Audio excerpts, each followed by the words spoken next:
Okay, Vanessa.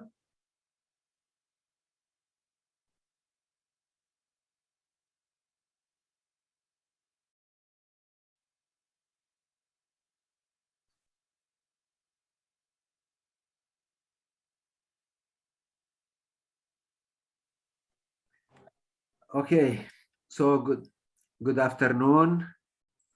As usual, we are today with our educational ABC educational courses. So on behalf of CRG, Dr. Fadi Farahat and myself as Arab Medical Association Against Cancer, we are welcoming all of you today in our activity about non-small cell lung cancer. As you all know, our activity is endorsed by UICC, AMAC, and ASCO. It's awarded by 2 CMEs, and the activity is translated to French for any person who wants to hear it in French. My pleasure to present our chairpersons today, Dr. Zahira Fahid. Dr. Zahira Fahid, consultant hematology oncology at Dar al-Shifa Hospital in Syria, and Dr. Adda Bounajjar. Adda Bounajjar, he is the president of Algerian Society of Training and Research in Oncology, SAFRO, in Algeria. So, Dr. Zahira, if you hear me, please, would you like to present our first speaker? I think Dr. Zahira has some problems with the internet. So if you allow me now, I will present our first speaker. Our first speaker is Dr. Maher Sghair. Dr. Maher Sghair, he is full member and chairman of Department of Pathology and Laboratory Medicine at King Hussein Cancer Center in Jordan. Dr. Sghair, he will talk about updates on diagnostic testing for targeted and immunotherapy in non-small cell lung cancer. So, Dr. Maher, the floor is yours, please. If you would like to share your lecture. Okay, I was muted by the organizer. Anyway, now, so I have to share my screen first. Let me, this is, okay. All right.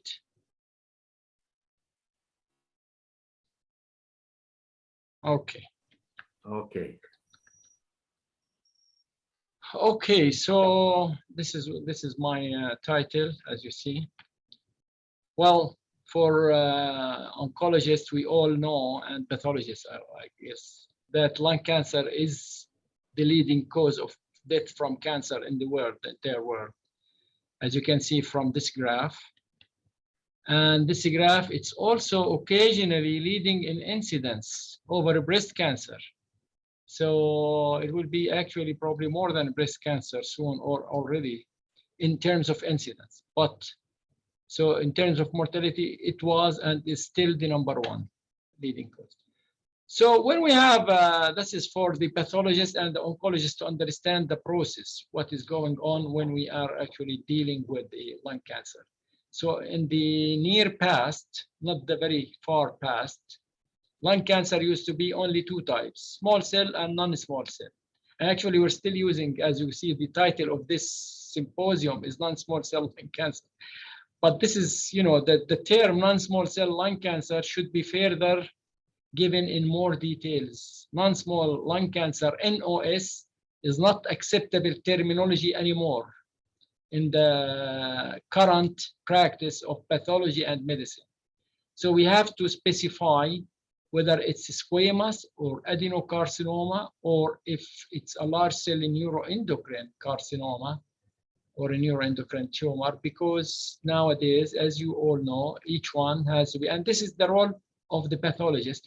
And why? Why this is important? Because it has an impact on prognosis, it has impact on therapeutic decision, actually not only the targeted therapy, as we're going to see, but it's also important for the chemotherapy. As you all know, there are certain chemotherapeutic agents, like VEGF inhibitors, are contraindicated in squamous cell carcinoma, etc. And then if we decide it's an adeno, then we're going to do further testing, as you will see, and probably you all know about this. So if it is adeno, we have to do the EGFR, ALK, ROS, etc. So when we get a lung cancer like this is the biopsy showing the HND. This is, and then we do, sometimes if we need to, if it is not clear whether it's adeno or squamous, then we'll do IHC to further define. And this is, you know, you're going to see it in the pathology reports. And actually nowadays, oncologists and oncology trainees are now very familiar with these terminologies. They will ask the pathologist, is the TTF1 positive, which indicates that it's an adenocarcinoma, or NAPSIN A is positive, which is also the same, it has the same implications like TTF1. And then we advise pathologists not to waste the tissue to do these stains if it is clearly an adeno, or if it is clearly a squamous cell carcinoma. But if we have to, we only do 2 stains, and these are circled in red, or in you know, squares in red. TTF1 and P40, that's all we need to do. We have to save the tissue because these are usually very tiny biopsies, and we have to do further testing. So this is the, you know, I have to minimize the panel. Okay. So this is the absolute minimum per ASCO and CAP, which are for adenos, EGFR, ALK, ROS, and PDL1, and for the extended panel from ASCO and CAP, BRAF, FRET, HER2, KRAS, and MET. Okay, so if it is, as we said, if it is an adeno, we have to do the EGFR, ALK, ROS, and PDL1. That's the minimum. And then, even if it is squamous, but the clinical conditions suggest a driver mutation, if the patient is young and or a woman and or non-smoker or light smokers, and or having a special ethnicity, like being from Southeast Asia, then we have to do the molecular testing, even if it was a squamous or a tiny biopsy. So if it is an adeno or a small cell carcinoma, I mean non-small cell NOS, we'll have to do the molecular. So we have to be always aware that there is an entity called large cell carcinoma that's NOS. However, we have to exclude the neuroendocrine carcinoma. We have to do stains if we suspect it's a neuroendocrine, because it has a different pathway altogether for management and for further management for treatment. So these are the hallmarks of cancer, the old ones, and we've added to them the immunotherapy. So each one of these can be targeted, each mechanism for cancer, as you see here. So avoiding immune destruction was added to the hallmarks, the classical one. And then you have a treatment for that, which is the immunotherapy against cancer, etc. Okay, so this pie chart is familiar because in every talk about non-small cell lung cancer, everybody shows it, or even everybody sees this. But we have to say that, you know, based on this, there are now approved therapies for like almost half of the mutations, or even more of the mutations found in non-small cell or in adenocarcinomas. So you have EGFR, ALK, ROS1, BRAF, NTRK, and KRAS all have approved therapies nowadays. Of course, the KRAS is still in its, you know, embryo stage, but it is.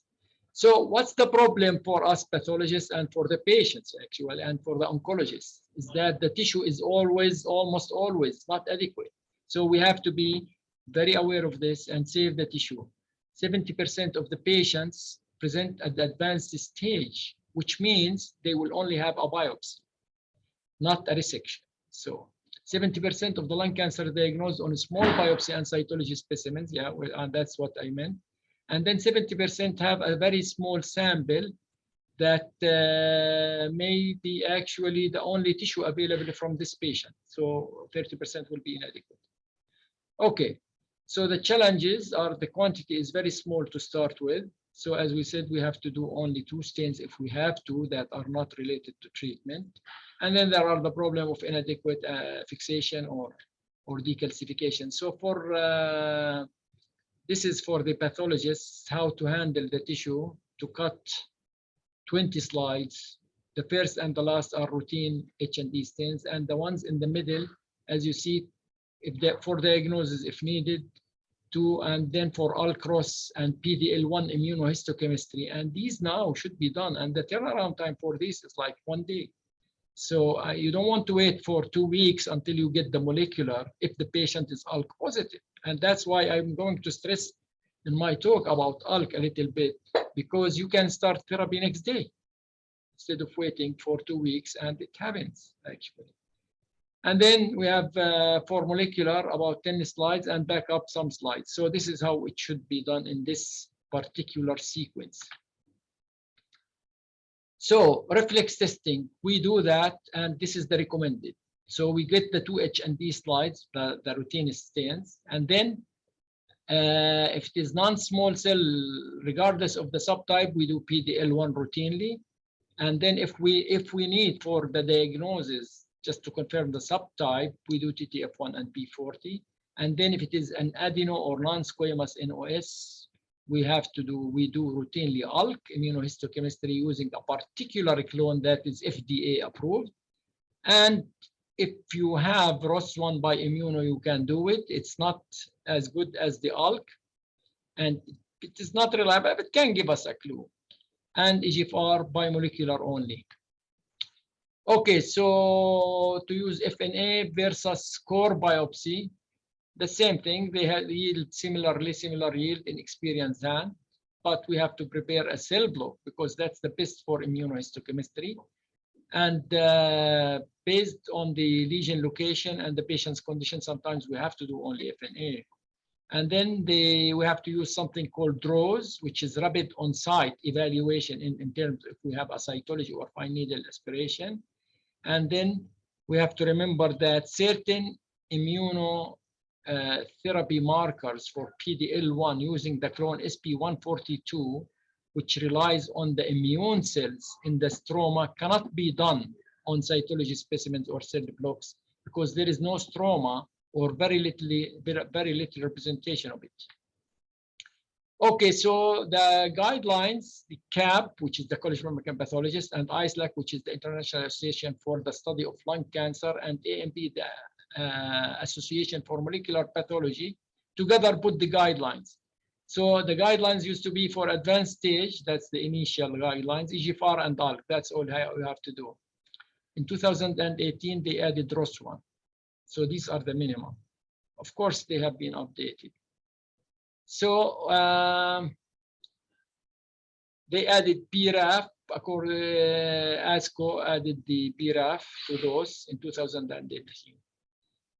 Okay, so there were some updates in the recommendations. For example, EGFR immunohistochemistry is not recommended, was the statement in 2013. Now it is forbidden, it should not be used. Anyway, nobody uses EGFR immunohistochemistry, which is mutation specific, not just any EGFR.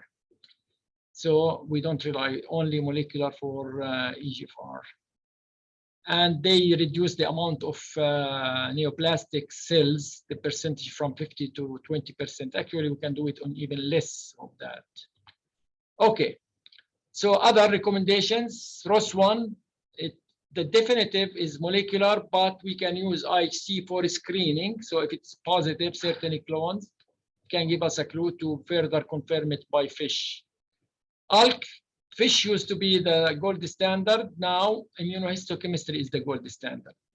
If we have access to NGS, we should actually use NGS and expanded panel, you having HER2, MET, BRAF, KRAS, RET, and NTRK.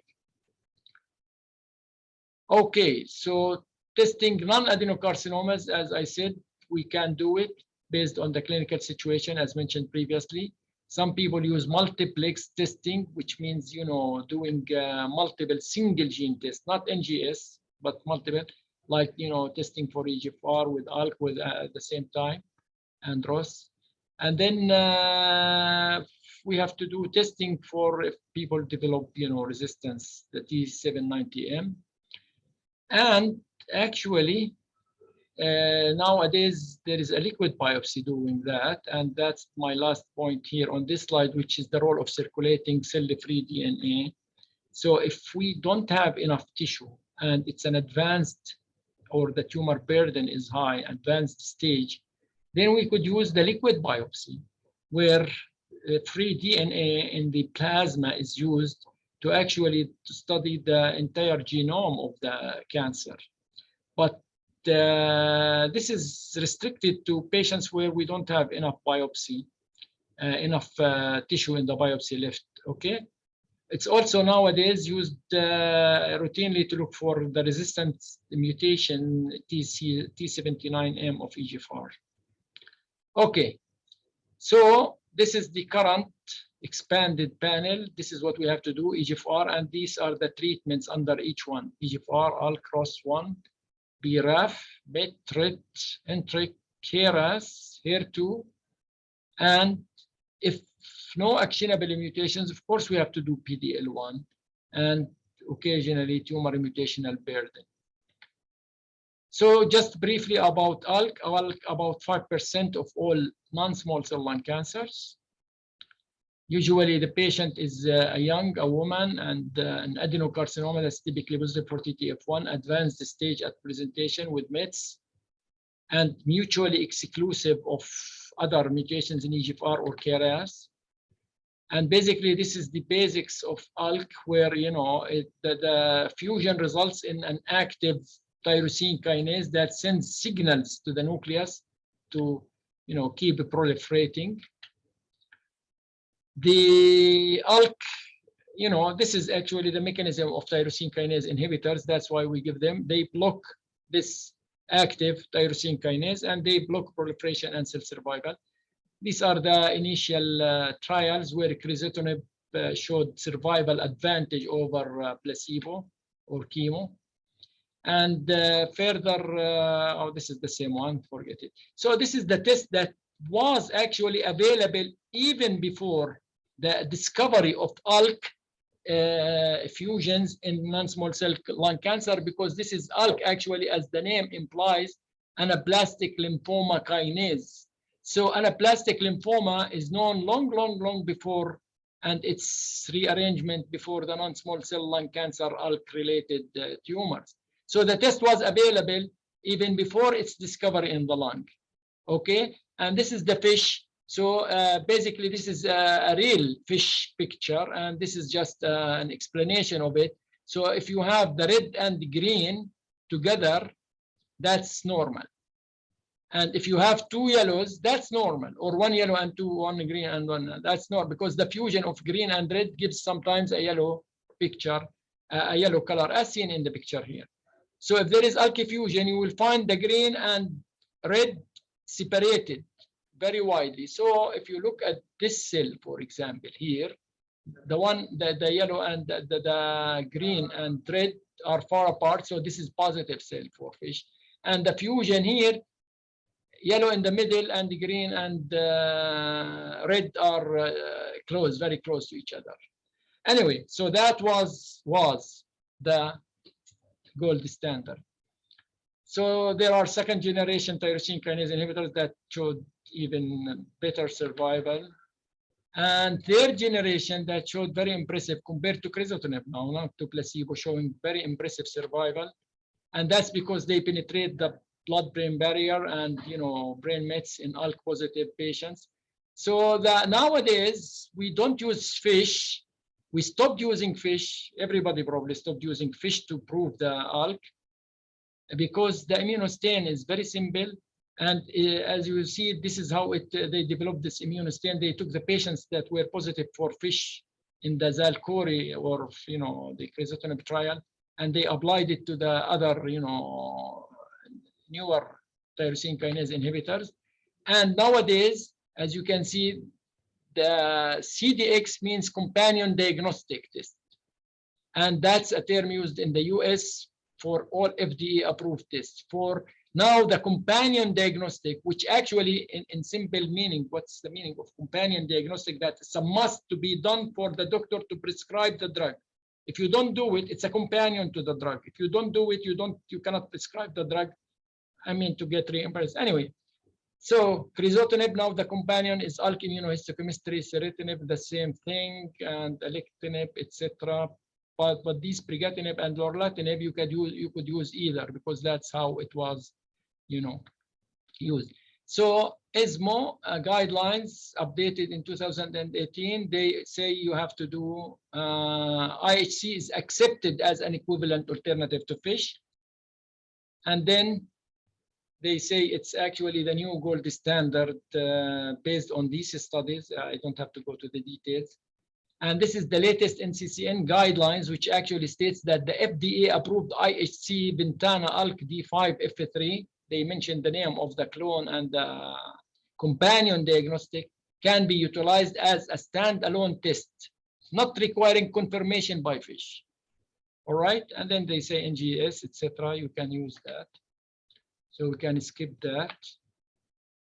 Okay, and we published this study, you know, recent. I mean, this is the abstract, but it was accepted and will be published soon on showing that in Jordan it's 4% the ALK. So probably the same in other Arab countries. So the first take-home message is that ALK fish is similar to ALK immunohistochemistry, and it takes, you know, immunohistochemistry is turnaround is shorter, and it's robust, rapid turnaround time, and very useful to start patients on therapy. Actually, if they have metastasis. So the next, briefly, the next is PD-L1 testing in non-small cell lung cancer. So I just briefly, PD-L1 and PD-1, which is one is the ligand, the L, and this is the receptor. These are negative immuno. They are an immunoinhibitory or controlling. They control the immune response of our cells, as you all know. And we have CTLA4 and PD-1.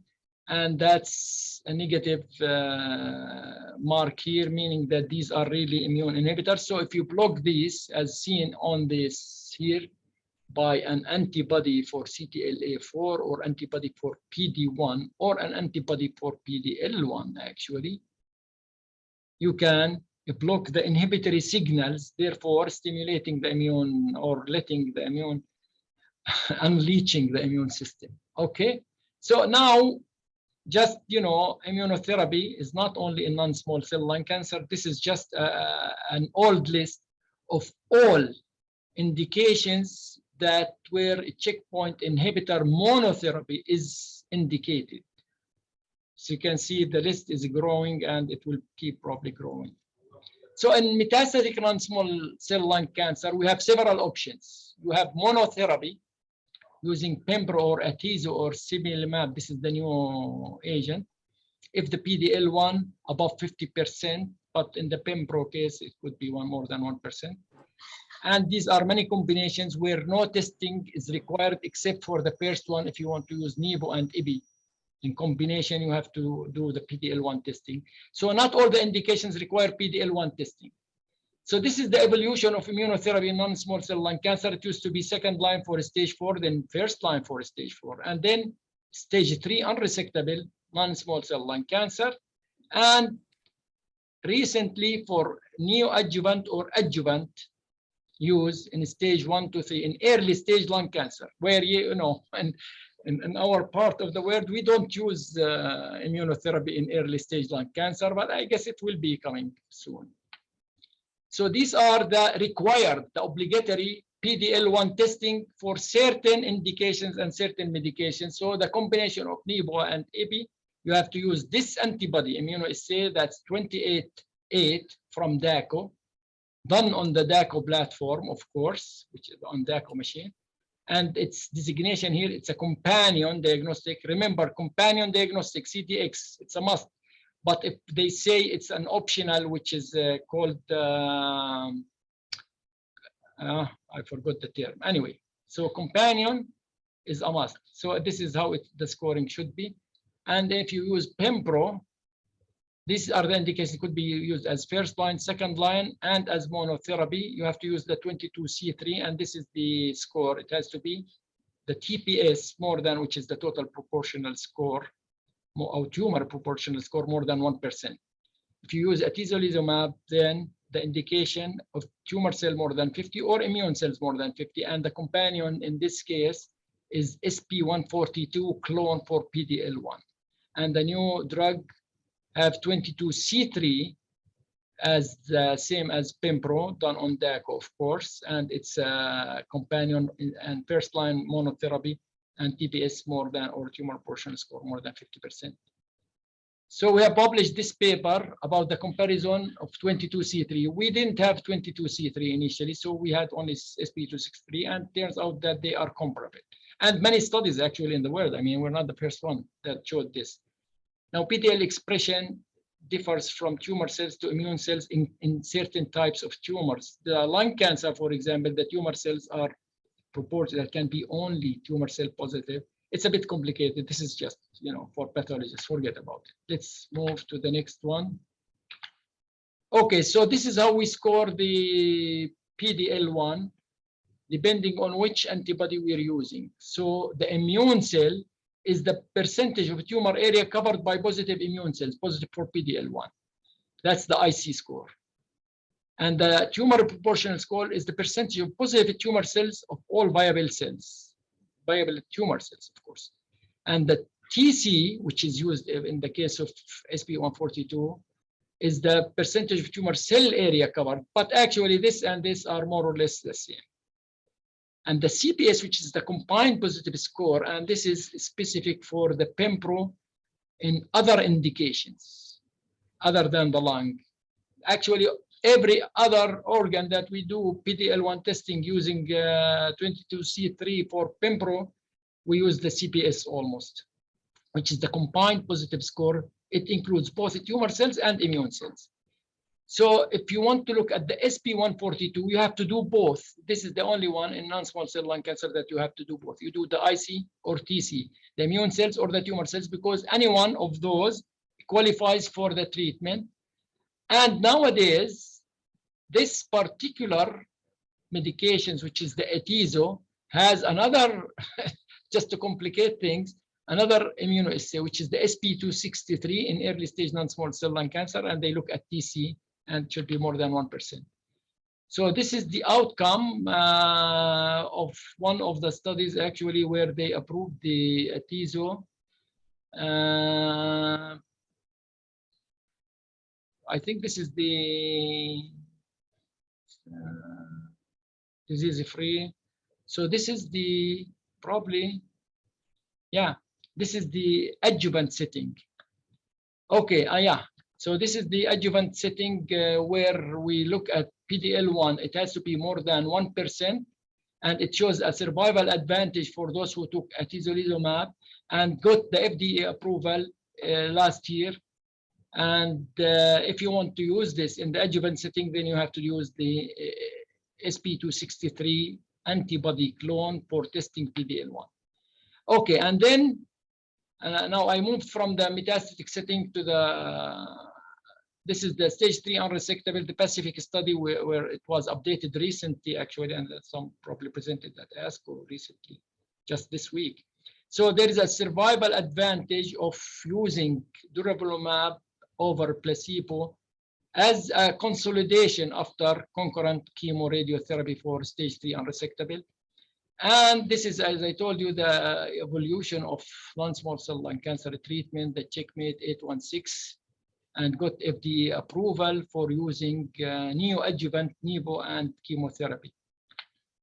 So the final take-home message from my talk, in non-small cell lung cancer, these are the testing recommendations.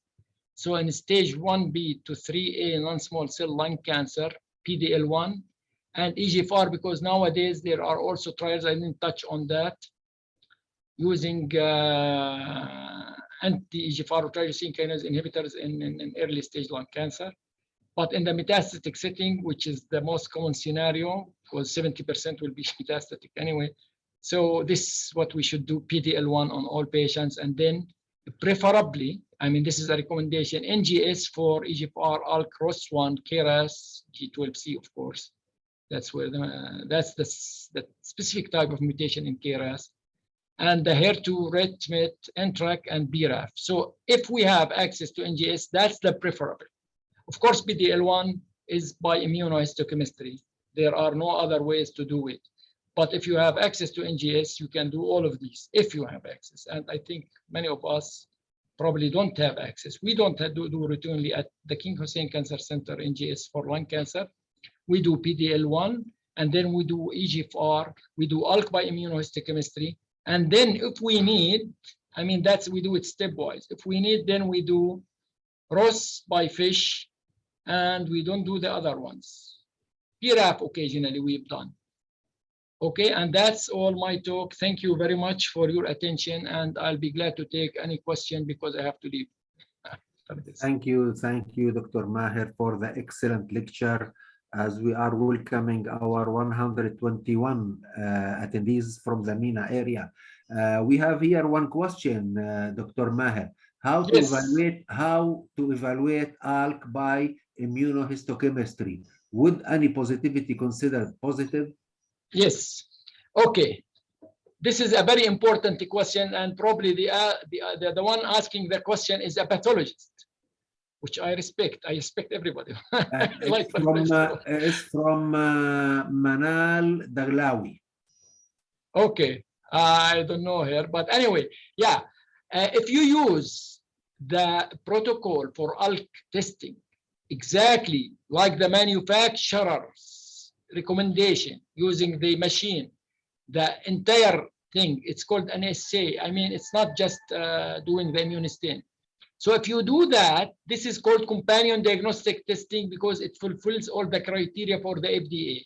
And based on this, any positivity, it has to be a strongly positive, of course. This test does not have a gray zone, does not have +1, +2, +3. There are other ALK immunohistochemistries in the market that are, they have gray zones. But this test was designed in a way to either be negative or positive. It's called dichomatous test. Dichomatous, it cuts things into two halves, either positive or negative. So any strong positivity, similar to the control, even if it was one cell, it is a positive test. It's very reliable. Sensitivity and specificity more than 95%. Okay, thank you.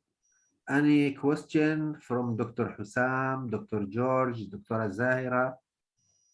Any question for Dr. Maher? So I think the message was clear, Sami.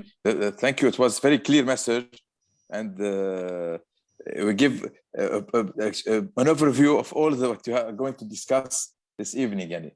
You take the Pacific trial, all the data, what we need to do for our patients. It's very good. Thank you very much. Thank you. Thank you, Dr. Maher, for being with us, and for sure we will invite you for more and more lectures with us. So as you see, we have now 123 participants. So thank you. So allow me to present now our next speaker, who is going to present the quiz, Dr. Hussam Abu Jazar. Dr. Hussam Abu Jazar, consultant in medical oncology and bone marrow transplantation at King Hussein Cancer Center in Jordan. Dr. Hussam, he will present the quiz on non-small cell lung cancer. Please, Dr. Hussam, the floor is yours. Thank you, everybody, and thank you to inviting me to this nice symposium. And thank you for Dr. Maher Zghayer for his nice presentation. I think you are doing a good job because we as an oncologist rely exclusively on your work to offer the appropriate management for our patients. If you are still doing your good job, we will have a good results for our patients, because you know now it's tailored therapy. It's not only chemotherapy, it's targeted therapy. It's based on markers. So I think this quiz is a sort to stimulate the audience to participate in this symposium.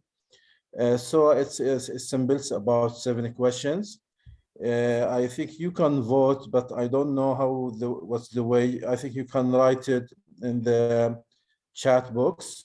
No, we have the answers. We have the answers, Dr. Hussam, and just we click on the right answer. Good. and you Good. will see the results of all the answers. Good. So all participants now, after reading the questions, they will have in their screen the answers. Good. Excellent. So may I share my screen? Vanessa, Do you see the screen? Vanessa, Yes, doctor, we are seeing. I Yeah, think this is my screen. yeah, this is the quiz. So if it's clear, Yes, it is. if it's clear, I may start my quiz, our quiz for our symposium today. Please. Our quiz is relying on these major trials of immunotherapy in non-small cell lung cancer. So please vote after each question, and you will have the correct answer after your vote. So the first question is, which of the following were the first PD-1 antibodies approved by USA FDA for treating advanced non-small lung cancer? Is it Nivo and Atezo, Durvallo and Pembro, Atezo and Durvallo, Pembro and Nivo? The question is a simplified form, is a very basic, so don't think a lot. You can vote now.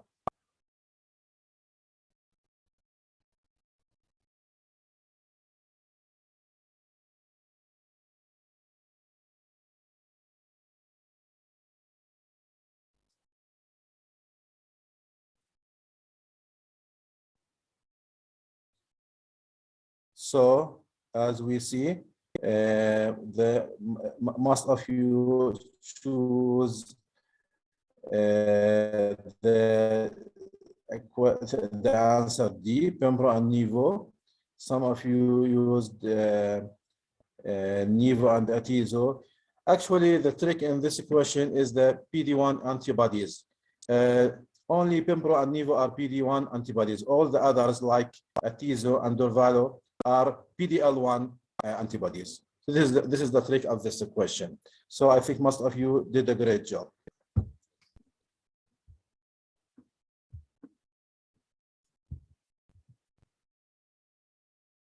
So this is the answer, Pembro and Nivo, as most of you answered. The question number 2, after a median follow-up after median follow-up of 11 months, and the intention to treat population, the median progression-free survival for patient in Pembro group for phase 3 keynote 2024 trial, Pembro versus chemo for PD-L1 positive non-small cell cancer. What was the progression-free survival? It's 7 months, 8 months, 9 months, or 10 months. You can vote now.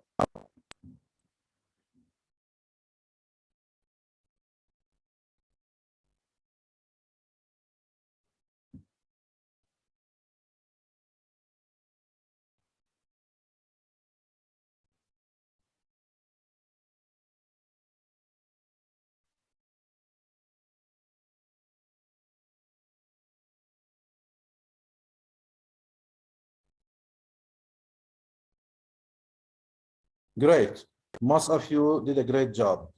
Most of you answered about 10.3 months. The other third answered close to 8.3 months. So I think the answer provided, this is incorrect, 7.3. It's the correct one is the D, 10 according to the original trial. Is the 10.3 months. So you did a great job with answering this question.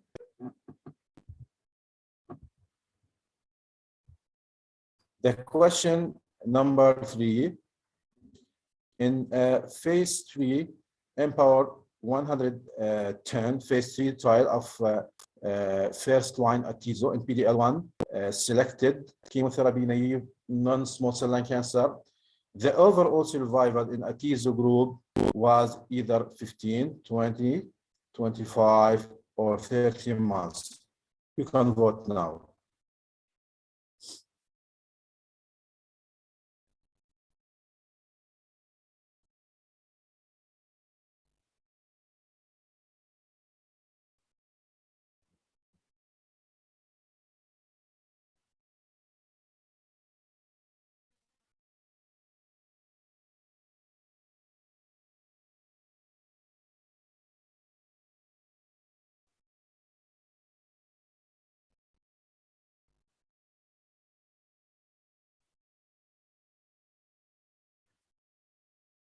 Okay, you didn't do well in this question because most of you answered 25 months.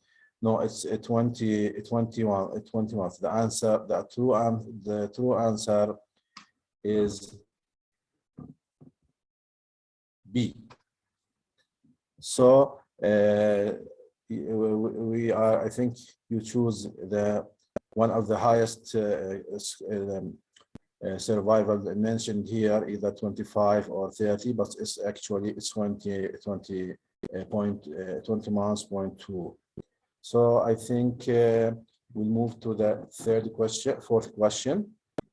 Now, which statement is true regarding the phase 3 checkmate 9 LA regarding Nivo plus Epi plus chemo in previously untreated stage 4 non-small lung cancer until disease progression, or unacceptable toxicity, or 2 years of treatment, plus 2 cycles of chemotherapy compared to the chemotherapy alone, 4 cycles. So at extended follow-up minimum of 12.7 months, the median overall survival was one of those, 15, 12, 10, or 8 months. What's your voting?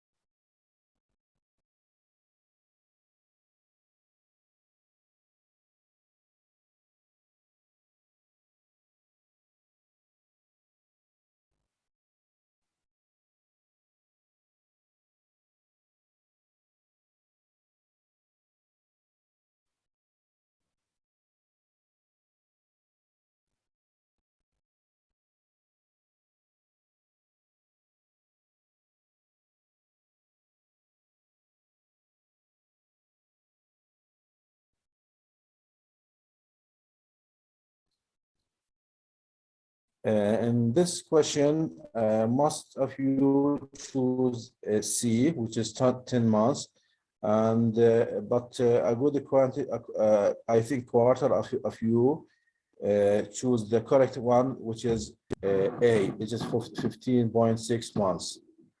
This is based on the original trial. This is a good proportion of you answered the question. So the question number 5, which statement is true regarding the phase 3 Pacific study, durvalumab after chemoradiotherapy in stage 3 non-small lung cancer for patients with unresectable stage 3 lung cancer who received durvalumab as consolidation therapy after chemotherapy? I think We you have are four repeating- options. Yeah, I think you are Durvalumab repeating demonstrated the- significant improvement. Dr. Sam, I think they are repeating the same No, question. Now it's okay. Number 5. Now okay, I think there is a lag between the presentation and the net. Okay. yeah. Now it's Which number treatment is regarding the bus? Yeah. Okay. Durvalumab demonstrated a significant improvement in progression-free survival, but not overall. The B. There is no improvement in the progression or overall survival. C, improvement in overall survival, but not progression-free survival.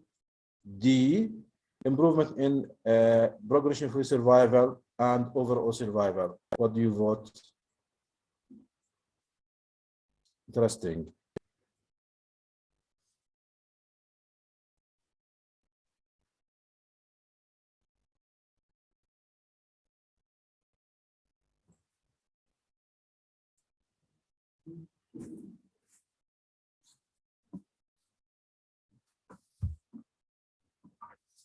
Yeah, now you completed. Most of you answered the correct answer, which is D. Improve durvalumab improve both progression-free survival and overall survival, and be presented by our colleague in the next lecture. The question number 6 is clear.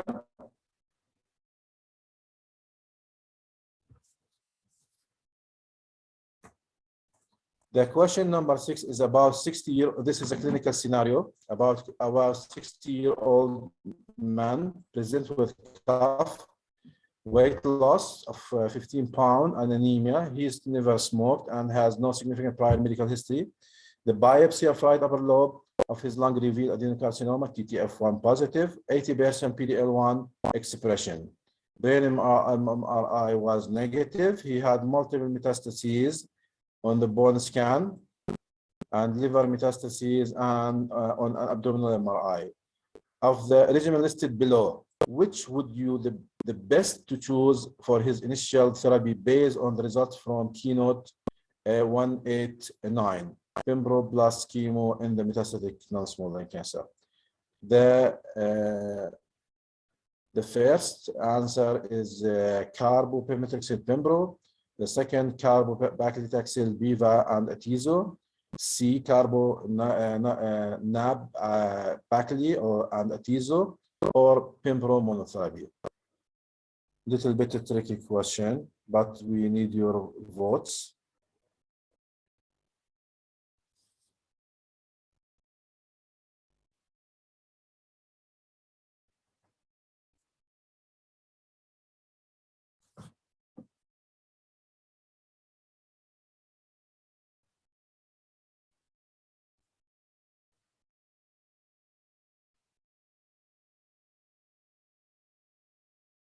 Excellent.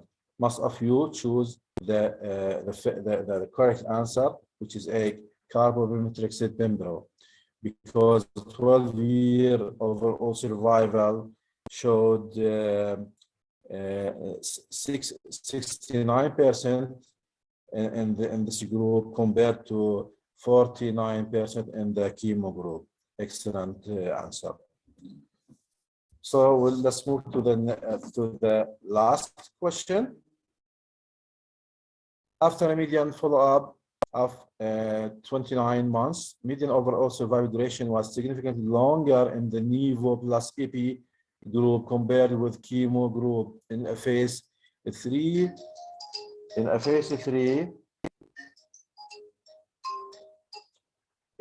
3 open label checkmate study, checkmate 227, randomizing patients to Nivo plus low dose Ipi, Nivo alone, or chemo in stage 4 or recurrent non-small cell lung cancer with no previous chemotherapy, and PD-L1 more than 1%. So what's correct about the overall survival?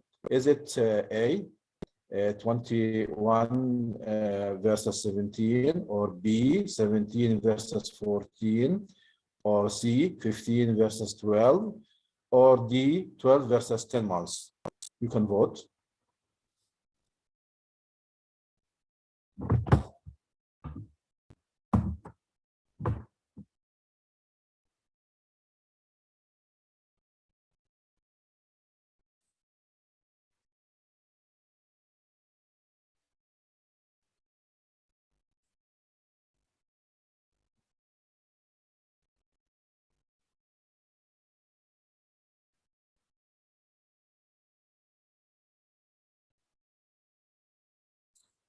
Excellent. Most of you answered the correct answer. It's B. This is the original trial, showed 17.1 months versus 14.9 months. And with this question, I conclude the quiz session of this nice symposium.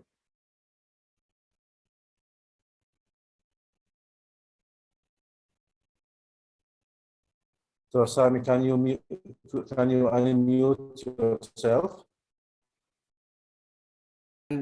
Thank you, Dr. Hussam, for presenting the quiz. And I think that the answers of our participants in our area were very comparable with the answers done in the West, in many places in US and Europe. So now some answer to the questions. We'll have it with our next speaker, Dr. George Shaheen. Dr. George Shaheen, he is hematologist and medical oncologist at Hotel Dieu de France in Lebanon. Dr. Shaheen will talk about immunotherapy, a turning point in the management of unresectable stage 3 non-small cell lung cancer. Dr. Shaheen, the floor is yours. Thank you. Thank you, Sami, for this introduction. And I would like to thank AstraZeneca for inviting me and involving me in this very nice meeting. They told me it was the ABC Oncology meeting on non-small cell lung cancer. That's why I will put some slides for ABC. Let's start. Can I share my screen? Can I do it myself, or can I do it myself? Oh, okay. So next slide, please. This is my outline.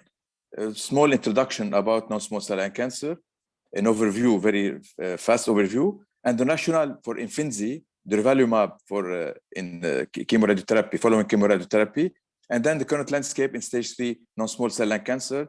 And then we'll go in detail through the Pacific, and we have some hints and some keynotes. Next, please. Already Dr. Maher alluded that lung cancer, it's really, in 2020, it was number 2 worldwide for 2 million cases, but it's still number 1 in death. This is what we have to see here in our daily practice. Number 2 maybe as a number, and number 1 in death. Next, please. This is the ABCs. So what about is it important to do staging for lung cancer? Because we know now, and Dr. Maher alluded to see that we are looking more and more about molecular biology. But is staging still valid? The staging, stage 1, 2, 3, 4. This is the principle of staging of lung cancer. Let's see it in details. Next slide, please. In all our meetings, we'll go according to this T&M staging from T1, T2, T3, T4. And I just want to remind you that T1, it's less than 3 centimeters. Very important. T1A will be 1 centimeter, T1B 1, 2, T1C from 2 to 3, and T2 will go from 3 to 5 centimeters, T3 from 5 to 7 centimeters in dimension, and T4 more and 7 centimeters. This is, I think, very important, because when we have the staging, we'll see what's important for this staging. So T1, 2, 3, 4, 1 divided in 3 subgroups, 1, 2, and 3 centimeters, and T2, 3, 4, and 4, 5. And then it came to N1 and N2 and 3. This is very important. N1 ipsilateral peribronchial and hilar nodes, 2 ipsilateral mediastinal and subcranial nodes, and T3 contralateral mediastinal or subclavicular. This is very important. When we divide it in N, you could look at T1, for example, T1 N1 will be a stage 2B, but T1 N2 will be directly a stage 3A, and T1 N3 we go directly to stage 3B, unresectable cancer. So this is very important. And T2, definitely T2 N0, it's still stage 1B. T2 N1, stage 2B. But T2 N2, 3A, and T2 N3, 3B. This is very important, I think, to look in details about the size of the tumor, the lymph nodes availability. That's why we call what we see here 3B. So 3B will be T1 and 3, or T2 and 3, or T3 and 3 and 2 and 3, or T4 and 2 and 3. This is what we call unresectable lung cancer. This is the unresected 3B and C. And we have some 3A, we'll discuss case by case if it is resectable or not. This is very important. Next slide, please. And put it here, I'd like to visualize, because we know what's N11. This is the T stage 1 localized node negative. Next, please. Next slide, please. Voilà. Stage 2 hilar node This is N1. Very important. Next, please. Stage 3, N2 or N3. N2 will be ipsilateral mediastinal, and N3 will be contralateral, halar, or supraclavicular. This is very important to divide. This is very, for the ABCs, very important to divide from stage 1, 2, or 3 to look what we are discussing today about unresectable stage non-small cell lung cancer. Next, please. So the key exceptions: stage 1, the tumor must be less than 5 centimeters. Stage 2, chest wall invasion, multiple nodules. Stage 3, more than 7 centimeters, chest wall or mediastinal extension, or N1, or multiple nodule in the same or ipsilateral lobe. This is the key exception, this last eighth edition of the TNM classification. Next, please. Is it important? Yes, because we know that when you are dealing with stage 1, 2, what we call localized disease, we can expect around 60% of 5-year survival. If you go to regional stage 3A, for example, you can expect only 30% of survival at 5 years. And when you go to distant metastasis, you drop to up to 6% or 9%. This is very important. And when you go, Dr. Maher said, in our region, 70% of metastatic disease. Worldwide, it's still 50%, around 50% localized disease, and 22% regional lymph node. This is what we are dealing with. Around 1/4 of the patient will be what we call unresectable non-metastatic disease. 25%, around 25, unresectable non-metastatic disease, and 50% or 56% metastatic disease. So we don't discuss this today, our discussion today for immunotherapy in this subgroup of patients. Next, please. So what are the recommendations for stage 3 non-small cell lung cancer, local advanced non-metastatic disease? Let's look at the NCCN guidelines. Next, please. You can see here. So this is what you call, you have what we call definite concurrent chemotherapy. Next, to see the line on this. T1, 2, 3, and 2, definite concurrent chemoradiation. Category 1, you would have to go for chemoradiation plus durvalumab, what you got the Pacific trial. And also T2 and 2, T3 and 2, also you go for definitive concurrent chemoradiation plus durvalumab. This is the area of our discussion. The Pacific trial is dealing with this patient, T1, 2, or T3 and 2. Donc, definitive concurrent chemoradiation and was followed by durvalumab, category 1, and T3 and 2, definitive concurrent chemoradiation followed by durvalumab. This is the category 1 patient we're dealing with today. Next, please. So we don't have to forget that not all the 3C are the same. It's divided at 3A, 3B, and 3C. Yes, definitely. Next, please.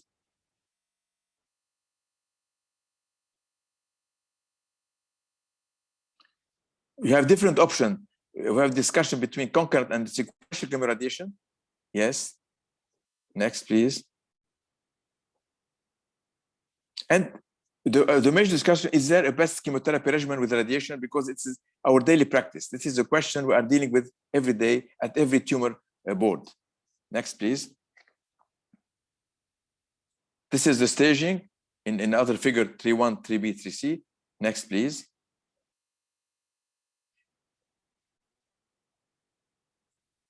So the international guidelines strongly recommend evaluation of each stage 3 case. Is very important with MDT. This, I think we are doing all this in our daily practice. And the question to be discussed mainly in this subgroup of patients, stage 3, unresectable patient and non-metastatic disease, it's first chemoradiation versus radiation alone. Second, sequential versus concurrent chemoradiation. And 3, what I have said, best chemotherapy regimen. Next, please. And the answer is simple. Chemoradiation is really superior to radiation alone in terms of overall survival. This is the curve. The blue one, it's chemoradiation versus radiation alone in the other curve. In terms of overall survival and PFS, both we have better PFS and better overall survival when you do chemoradiation rather than radiation alone followed by chemotherapy, for example. Next, please.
Vanessa, any problem?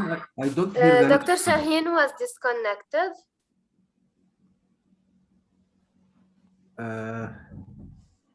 Okay, so we will wait for some minutes for him. دكتور عمرو شفيق، يا أهلا وسهلا. اهلا وسهلا بيك دكتور سامي. شرفنا يا دكتور، انا شرفنا. انا معاكم من شويه بس احنا بنخلص شغلنا دلوقتي يعني. شكرا كثير، شكرا الله كثير يخليك، على ده الشرف ليا.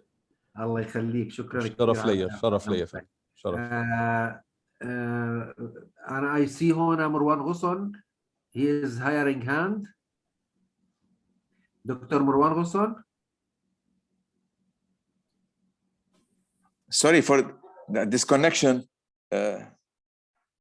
You can disconnect the camera, Dr. George.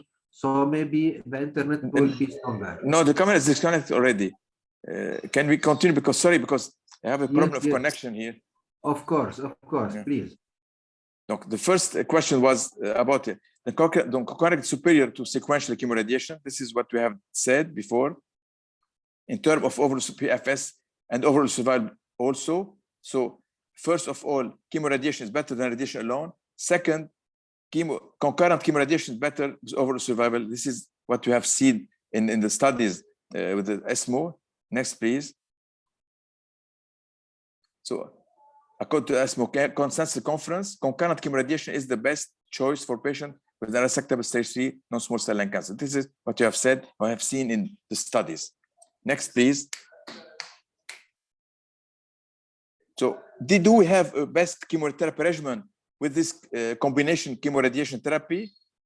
Next, please. So we have seen a lot of studies concerning etoposide plus cisplatinum, vinorelbine, paclitaxel, docetaxel, gemcitabine, and pemetrexate. None of those all are equivalent. There is no better companion for this chemoradiation therapy.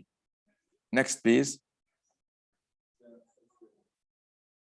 So all the regimen are equivalent, and you can use whatever you are dealing with daily, and you are easy to use it in your practice. So in the stage 3 non-small cell lung cancer, what is the best schedule after chemoradiation? Is it active surveillance, maintenance chemotherapy, or maintenance immunotherapy? What is the best choice for our patient? Because we have dealing with all these studies all over the years, and you can see that. Next, please. Active surveillance is not enough for this patient. Next, please.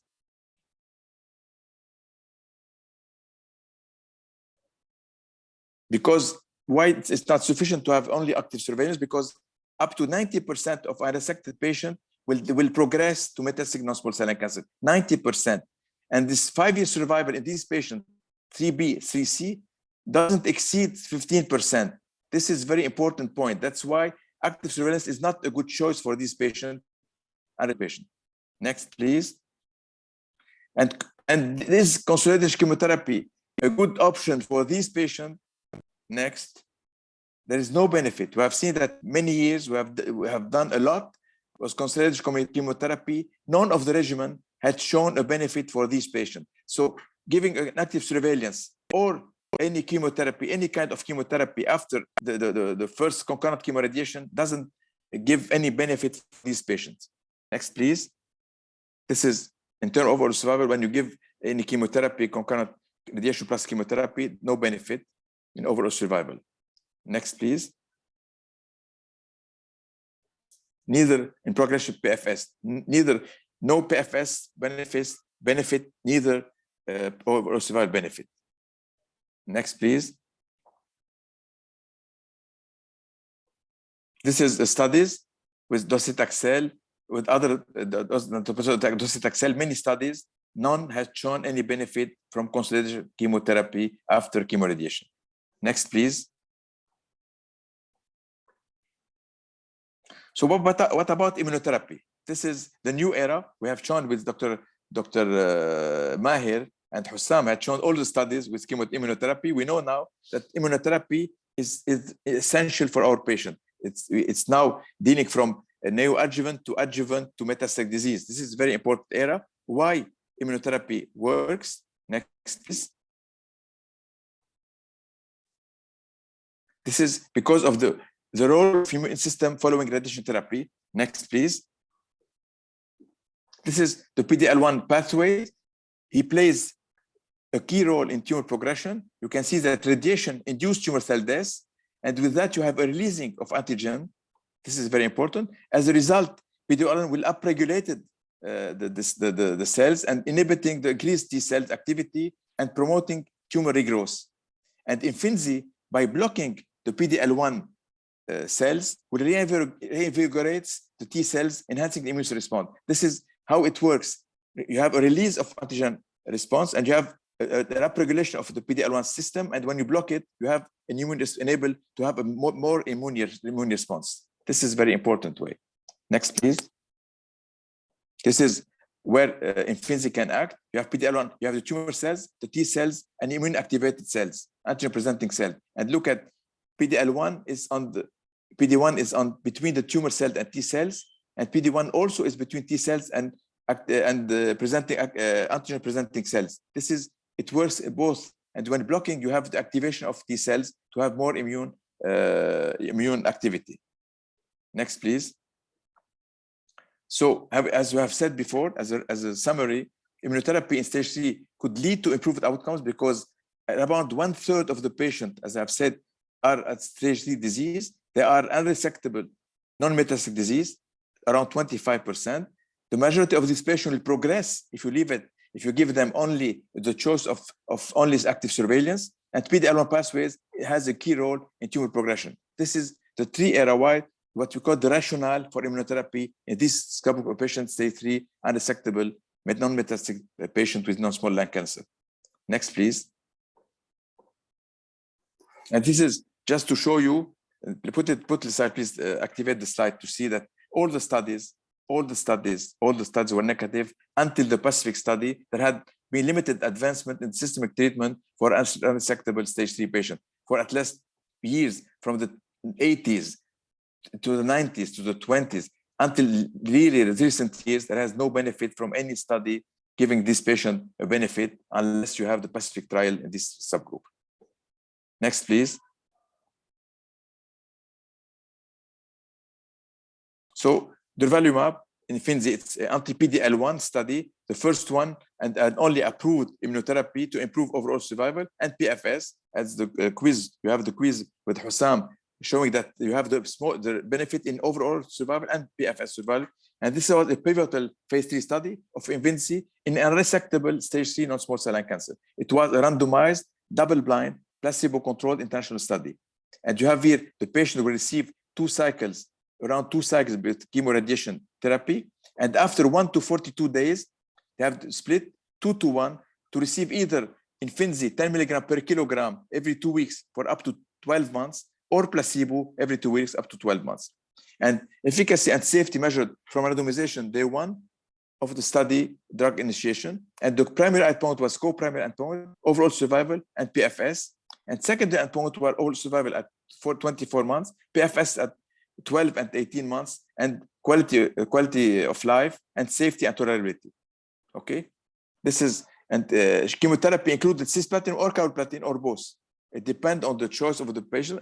It could be etoposide, venurelbine, paclitaxel, vinblastine, docetaxel, pemetrexed that I've shown. Any doctors had to choose the choice to do whatever he want with these 2 cycles of chemoradiation therapy. And the patient was selected here at start of the study. Median age was 64 years, 70% were male, 53% were 3A, and 46% were squamous cell carcinoma. And the patient, is very important point, it was enrolled regardless of PD-L1 and regardless also of EGFR or ALK status. This is a very important point. And the majority of the patient, 92% of the patient, received the total dose of 54 to 66 gray of radiation on the chest wall. This is a very important point. Regardless of PD-L1, EGFR or ALK, regardless of adenocarcinoma or squamous cell carcinoma. 46% were squamous cell carcinoma. Next, please. This is the baseline demographics.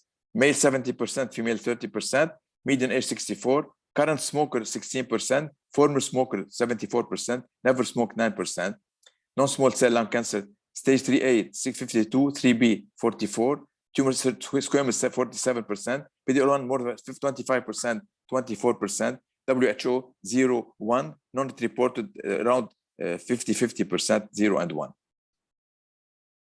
Next, please. And here, the first study, intent to treat population overall survival, hazard ratio 0.68, 32% reduction in the risk of death with Imfinzi versus placebo. And this is at 2 years. At 2 years, 66% versus 655% in the placebo arm, hazard ratio 0.68, 32% reduction in the risk of death with Imfinzi versus placebo. And you have the follow-up here at, next please. At 3 years, you have the same, nearly the same hazard ratio, 31% at 3 years, hazard ratio, 31% reduction of risk, hazard ratio 0.69, say 57% in the Imfinzi arm versus 43% in the placebo arm. So this is what the continuous benefit at 3 years. Now at 4 years, next please. Same benefit at 4 years, 25% of reduction in risk of death with Imfinzi, hazard ratio 0.71, median overall survival 47 months versus 29 months. At 5 years now, the last one, at 5 years, you still have the intent to treat population 28% reduction, 43% and 33% in the arm of placebo arm, and 47% median in the Imfinzi versus 29 months in the Imfinzi arm. This is also at 5 years now with the longest follow-up, 28% reduction in the risk of death with Imfinzi versus placebo. Next, please. And here again, the 5 years progression, intent to treat population, here again, PFS, also the PFS, 33%, 19%, 45% reduction. The hazard ratio is very high, 0.55, 45% reduction risk of death in this progression with Imfinzi versus placebo in PFS. Here is the PFS, intent to treat population at 5 years. Next, please. Now, what about the quality of life? This is the quality of life health status, intent to treat population, physical function. You see that there is no harm, no significant change from baseline in overall quality of life at 48 weeks, at 1 year in patient with receiving Imfinzi. The quality of life was maintained over the study with Imfinzi versus placebo. Next, please.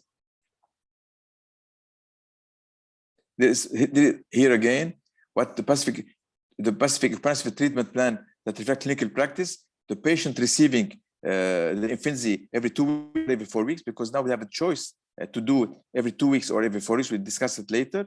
But what is important here to say that, next please, that as early as you give your patient, it's better to give it as early as possible. Here the study was very important because you say, if you give your Imfinzi begin at 14 days, instead of 42 days, look at the hazard ratio difference. You have still a benefit at more than 14 days, but the benefit is much higher at less than 14 days. So it's very important to see that the initiation of the Imfinzi will be as soon as possible, and the hazard ratio will be much better. So 57% of reduction of death versus placebo if you begin your treatment early. So the earliest at 14 days, it's much better than after 14 days. And the study will show here hazard ratio before 14 days 0.53 and after 14 days 0.79. This is very important to notice, and it's very important to rapidly initiate Imfinzi in your patient in the absence of progression. Next, please. The side effects here. The side effects. I think we are all dealing daily with the immunotherapy, and you can see here the major side effect you have to look for it. It's pneumonitis, because you are dealing with immunotherapy plus radiation on the chest wall.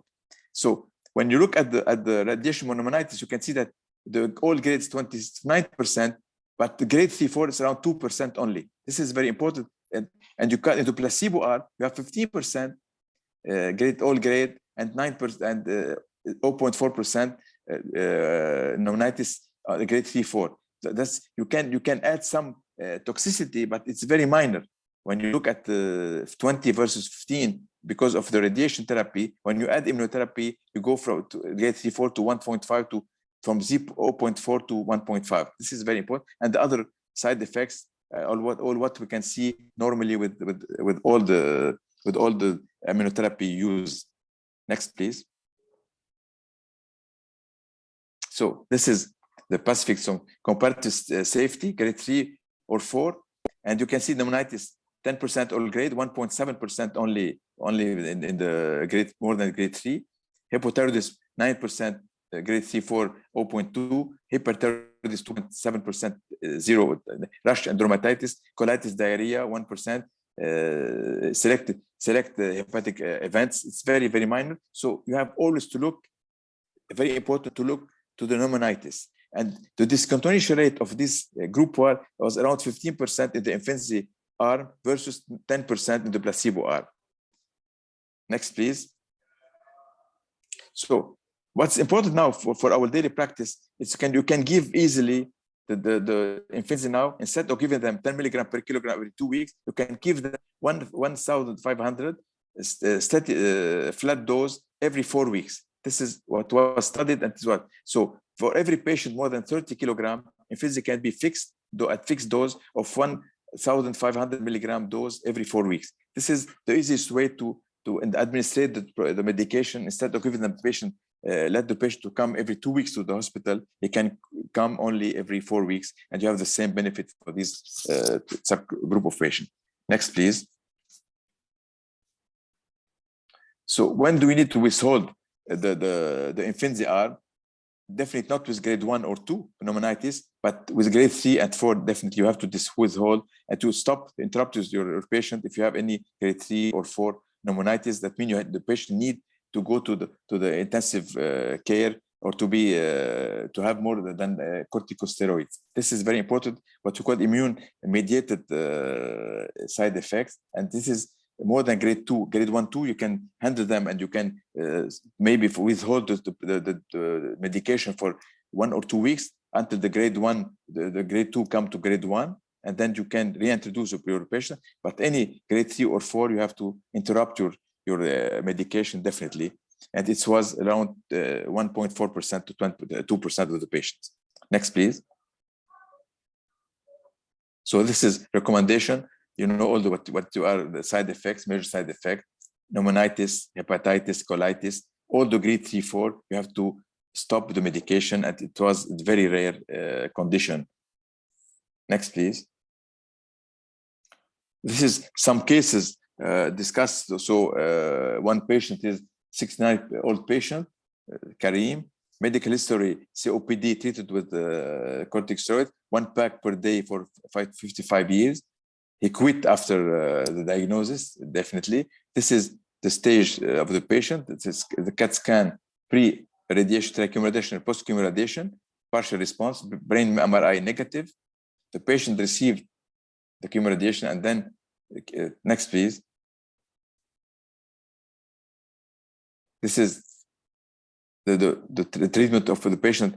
He initiated, this is the patient when you give Imfinzi for the patient, and they have maintained the discussion of the MDT review, you can give him as early as possible, before 14 days. You are Imfinzi for at least 1 year. Next, please. Another case here, unresectable stage 3 patient, 72 years old lady, heavy smoker, hypertension, non-smoker. She have a tumor of around 7 centimeter, good PFT goes, FEV more than 80%, brain mets negative, non-small cell adenocarcinoma. She receives chemoradiation, stage 3B. Next, please. Here, after chemoradiation therapy, partial response, decrease. So she has radio disease side effects, and she initiated as soon as possible the treatment with recommended treatment with Imfinzi for 1 year. Another case, the Ashraf here, 69 years old patient, PS0, bladder pain, full body CT, medical history, hypertension, previous myocardial infection, smoking history, former heavy smoker. Patient mindset, stage 3B, non-small cell lung cancer, T2 and 3. Histology, squamous cell carcinoma, no brain mets negative, brain MRI negative. Next, please. So he received with MTD he received the chemoradiation therapy. He initiated the Pacific trial, and he completed 3 cycles of chemotherapy, then 2 overlapped with radiation therapy, and initiated Imfinzi 20 days after the end of the treatment. He responded to the first 2 months of treatment. However, he recently presented with pneumonitis. So grade 2 pneumonitis.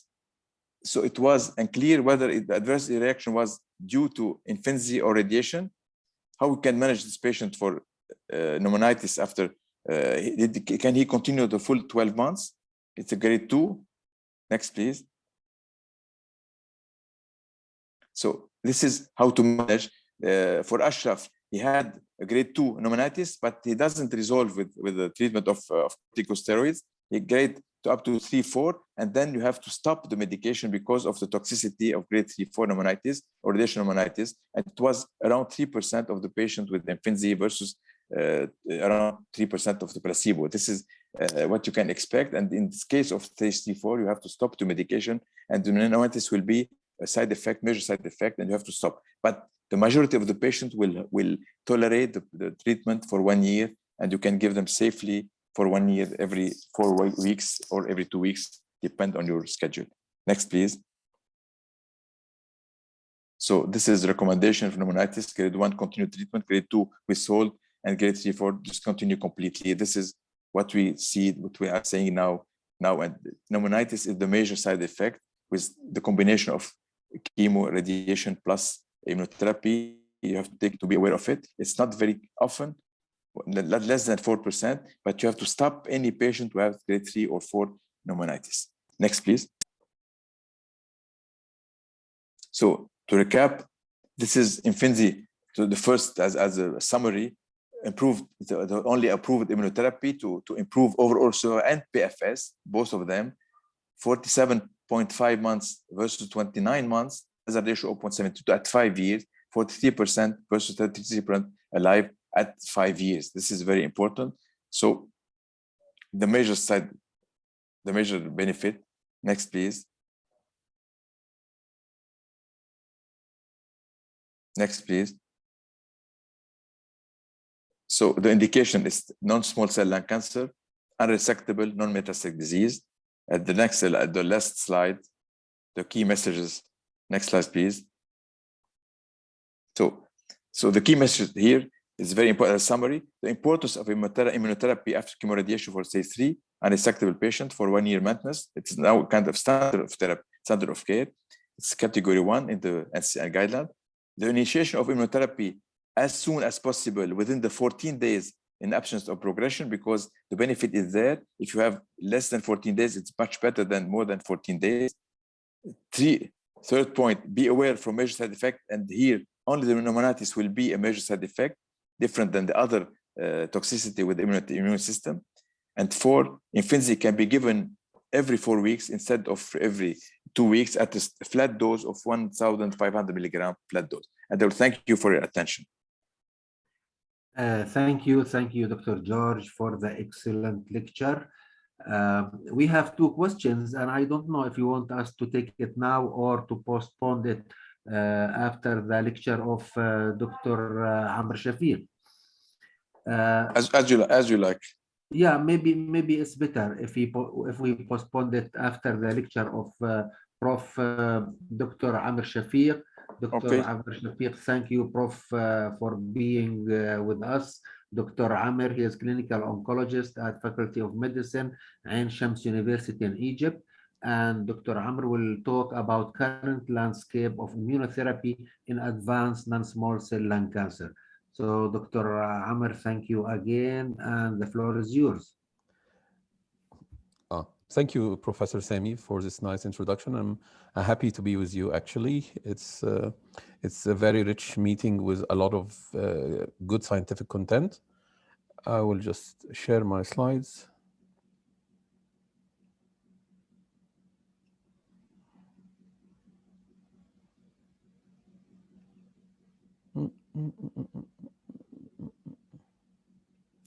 Sorry.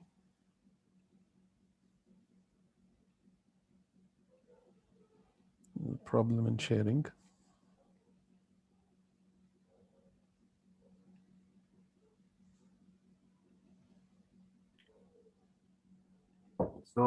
we are happy that we have till now with us about 110 attendees that they are attending our educational course, which we are doing it every Tuesday. So waiting for the sharing of the lecture from Dr. Amr to start, and will announce for our next Tuesday in which topic will be our educational course. Okay, so I think, can you see my screen now? Yes. Okay, perfect. Just minimize this. Okay, so well, Professor Sami have given me a very a very heavy meal to give it to you in 20 minutes. So I'm gonna talk about the current landscape of immunotherapy in advanced non-small cell lung cancer. I'm Shafi. I'm professor of clinical oncology at Shams University, Cairo, of course. So this is my disclosure. So we know that the evolution of lung cancer therapy, lung cancer is not one disease anymore. So we started with lung cancer as a simple disease divided into non-small cell and small cell. Histological breakdown come with squamous, non-squamous, molecular pathology, send us into EGFR, ALK, ROS, and other driver mutation driven situations, and PD-L1 expression levels with different grades of expression. Negative is like below 1%, 1 to 49%, and 50%. So I will focus in my talk about the first line therapy because this is the richest one in our tackling of advanced non-small cell lung cancer, and this is how we look at it. So current immunotherapy, first line. First thing we have to exclude is the existence of any actionable mutation, and based on that we can divide our disease into either PD-L1 high expressors, which means that it's 50% or more of PD-L1 expression. In this situation, you can give 4 options, either PD-1 or PD-L1 inhibitor as a monotherapies, a PD-1 or PD-L1 plus chemotherapy, a PD-L1 plus CTLA-4 plus chemotherapy, or a PD-L1 plus CTLA-4 inhibitor as a double immuno approaches. So we have like 4 options if you have more than 50%. However, if you have a PD-L1 1 to 49% or less than 1%, you have only 3 options, and the monotherapy of the PD-1 and PD-L1 inhibitors will not fly in this situation.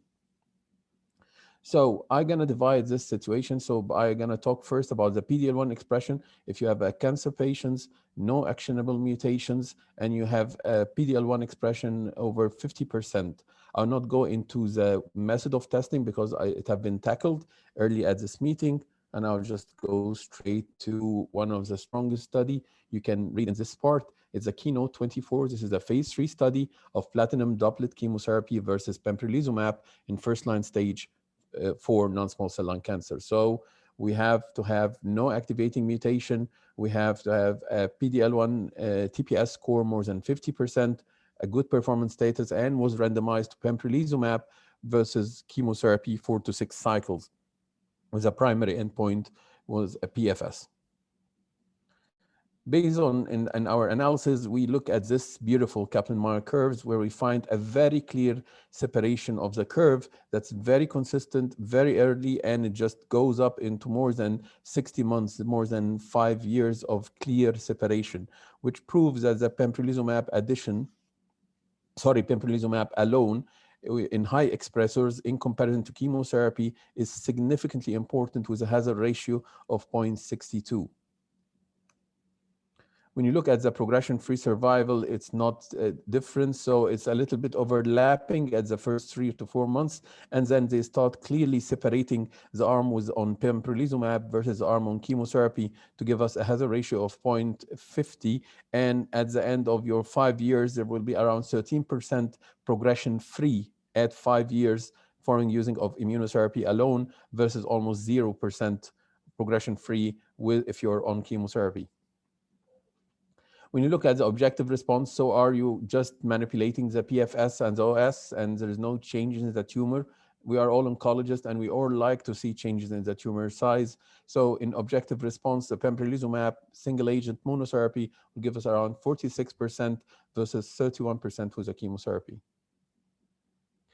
Is pembrolizumab alone in acting single agent in this situation? No, we actually have this data in the ISLC in the 2020 World Conference in lung cancer. This is Empower 110, the updated overall survival analysis of atezolizumab versus platinum chemotherapy as first-line treatment in PD-L1 selected patient.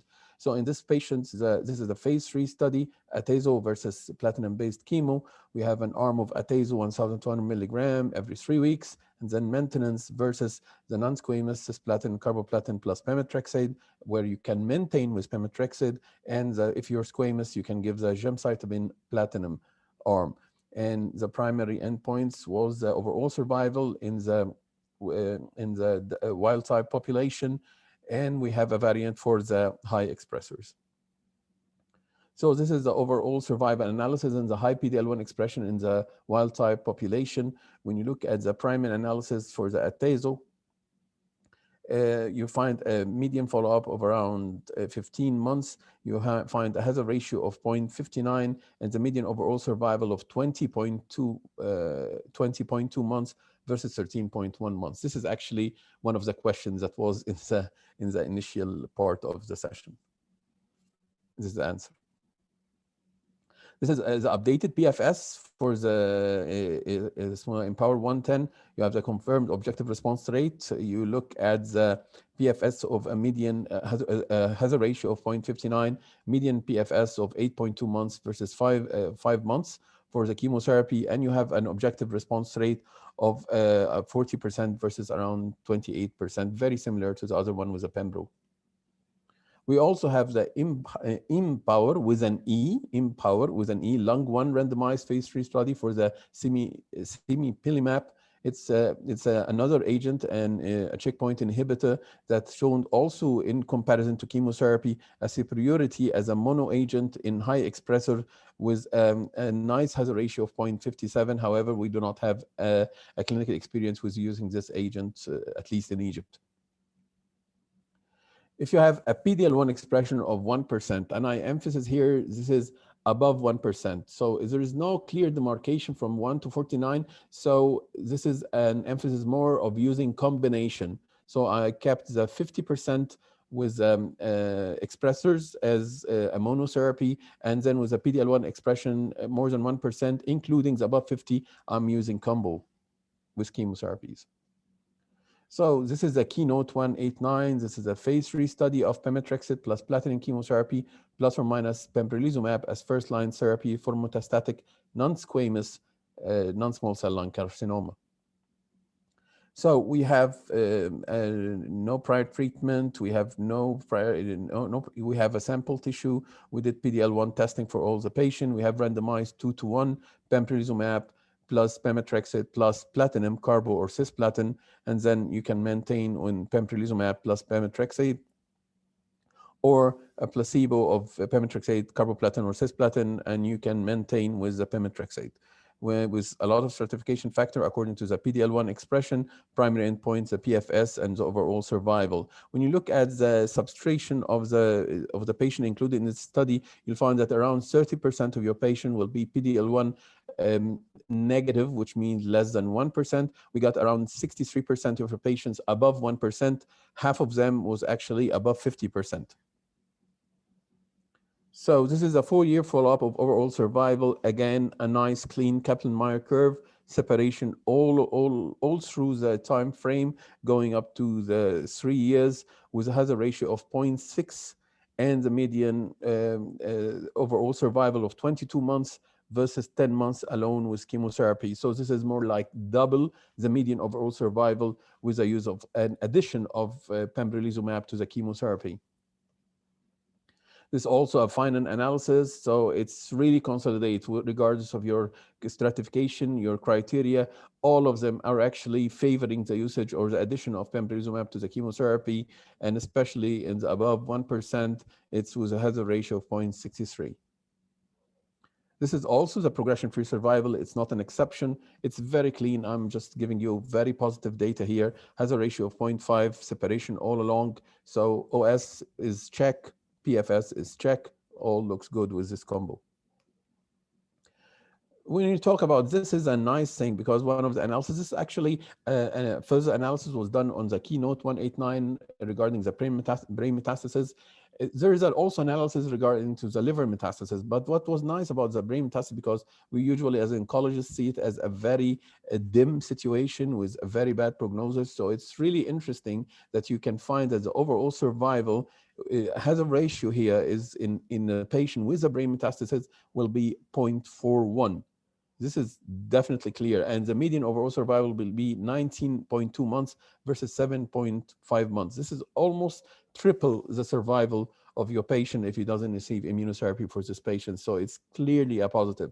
It doesn't undermine if you don't have a brain metastasis, still you have a very nice hazard ratio 0.59. But if you have, usually we actually separate the brain metastasis from inclusion in a lot of the studies. So it's really good to see this slide. This is also the keynote 407, a very similar study. However, this was tackling the squamous non-small cell lung cancer. Of course, we have to change the chemotherapy backbone. It's also a platinum base, but we put paclitaxel instead of pemetrexed, and randomization 1-to-1. Primary endpoint the same, PFS and overall survival. And we find also a positive finding, has a ratio of 0.67.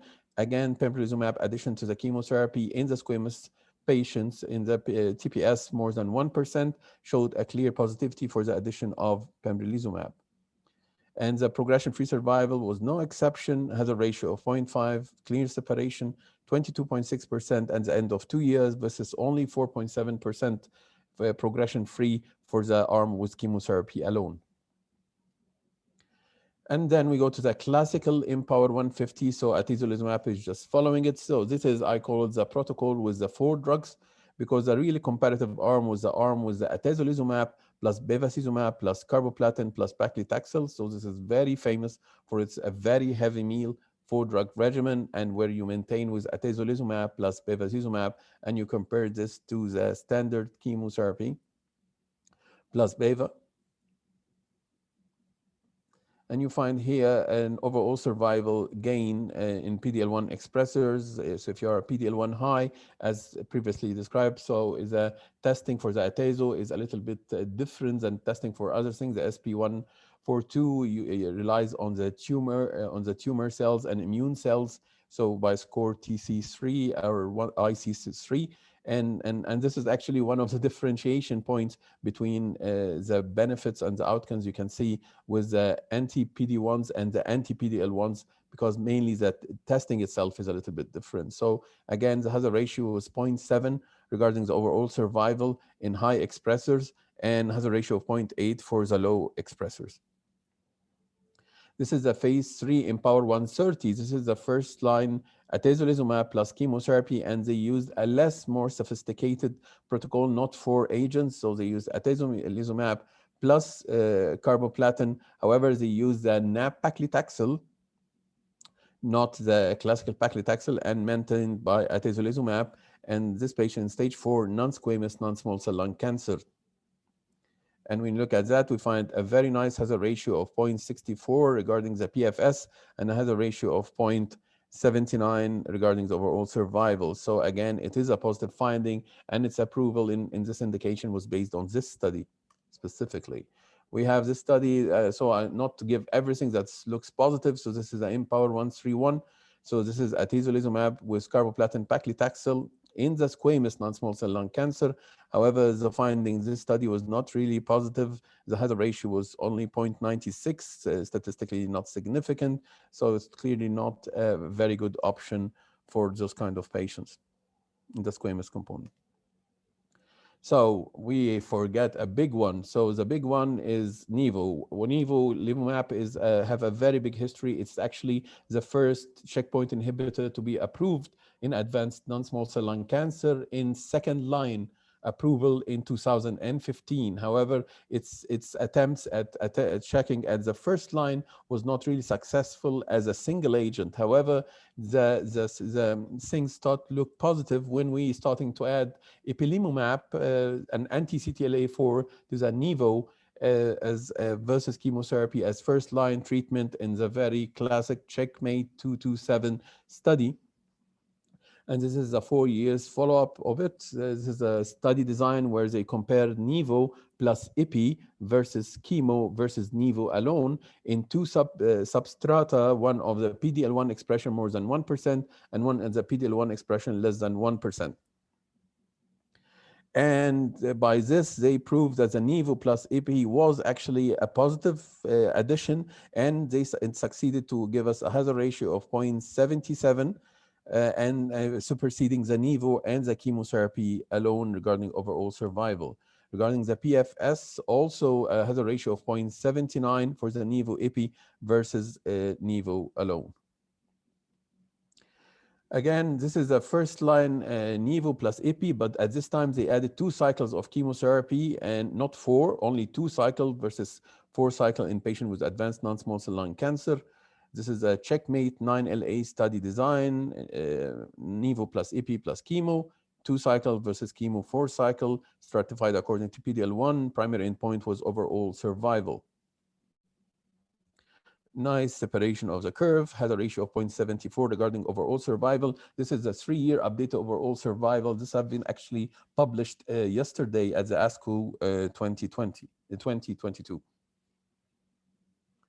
Again, as the overall survival in all randomized patient and subgroups. So if you look at the PD-L1, 1 to 49% versus 50%, you have a hazard ratio of 0.7 for the 1 to 49 and a hazard ratio of 0.75 for the PD-L1, more than 50% regarding overall survival. Regarding the PFS, again, it's positive. The range is around 0.7 for all of them, either all randomized, PD-L1 less than 1, even PD-L1 more than 1. It's very consistent around 0.7. This is a Poseidon study. It's not really a strong one. So this is durvalumab. The Imfinzi, actually, they attempt to give it alone with chemotherapy or with Tremi, another CTLA-4 plus chemo versus platinum. This is the attempt at the PFS for the durvalumab plus chemotherapy. It didn't really get us, it gets positive for the PFS. However, the overall survival was negative. The Dorvo plus Tremi was actually given a little bit more positive finding versus the Dorvo alone. When you look at the PD-L1 expression less than 1%, this is the 4-year follow-up for the Keynote 189, what we have discussed before in the non-squamous group, and specifically the PD-L1 less than 1%, which we call negative. We find a very, very nice hazard ratio of 0.52. Again, I'm talking a patient who is clearly a PD-L1 negative. Still, he got this nice separation, nice benefit for the addition of pembrolizumab to his chemotherapy. And the progression-free survival, again, it's still beneficial, has a ratio of 0.68. The Keynote 407 for the squamous, again, a benefit. It's a little bit less than we get with a higher TPS score, more than 1. However, still with a less than 1%, we got some has a ratio of 0.79. They actually collected, because this is our small substrata, they collected the Keynote 021 cohort G with the Keynote 189 we have previously discussed and the Keynote 407 in a pooled data. And they actually analyzed this for the patient with a PD-L1 negative or PD-L1 less than 1% TPS score. And they find that clearly has a ratio of 0.63, and this clearly shows the potentiality of the benefits that you get from pembrolizumab even in a negative PD-L1 patient. And it's not alone. So there's the Empower 132. They attempted to find some positivity in the PFS for the PD-L1 negative. The Empower 150 find also has a ratio of 0.82 for the PD-L1 negative. And the Checkmate 227 for the Nivo IPI again succeeded in establishing itself as a solid protocol, a solid combination of double immunotherapy and getting a hazard ratio in PD-L1 negative less than 1% of 0.65. And the benefit still consisted 0.75 in the PFS. The checkmate NLA with a 2 cycle of the chemotherapy addition to the double immuno again give us a hazard ratio of 0.67. So clearly the new target now is tackling the PD-L1 negative in this situation. So by this, we find that data from the Keynote 189, the Checkmate 9LA, and the Checkmate 227 clearly shows overall survival gain for the non-squamous and the squamous patient for this subset of patients. I have given you a lot of studies. I know this is very tiresome. Actually, I didn't tell you all the studies, but this is a table of the positive ones. It's really a lot. It's really complicated. We have more than 4 or 5 agents that are actually fighting in different indication. And I think the logical question is how to choose between them. So the factor influencing your choice of first-line treatment can be your PD-L1 status, your smoking status. If you're never a smoker, you do not like to use a single PD-L1 inhibitor, for example, your targetable molecular alteration that will delay the use of checkpoint inhibitors at the least. If you're non-squamous or squamous, it's give you different indication, different combination. Pemetrexed and beva, of course, are not used in squamous. Cachexia, they found data that cachexia detriment the benefits you get. Specifically, was data from pembrolizumab or a checkpoint inhibitors. In general, you will get inferior results. So it's really interesting. And based on this is the NCCN guidelines. They adapted the outcomes of the study we have tackled. And in a PD-L1 positive, more than 50% and negative for actionable mutation, your preferred regimen of choice will be either a single agent, pembrolizumab, or a combination of pembrolizumab with chemotherapy, or atezo single agent, or semipilimab category 1 as a single agent. And those ones are actually the preferred choices. We have other choices with atezolizumab plus chemotherapy, the 4 drugs, as I have said. We have the Empower 130 with the albumin-bound paclitaxel, carboplatin with atezo, and we definitely have a nivo-ipi plus pemetrexed 2 cycles, 9LA protocol as a category 1. In the PD-L1 positive from 1 to 49%, your preferred regimen is pembrolizumab plus pemetrexed, carboplatin plus cisplatin, and you have other options that include atezo, nivo-ipi in combination alone or in combination with 2 cycles of chemotherapy. If you are squamous, you will find the same also pembrolizumab. However, the atezo will not be existing according based to the study negative data from the Empower 131.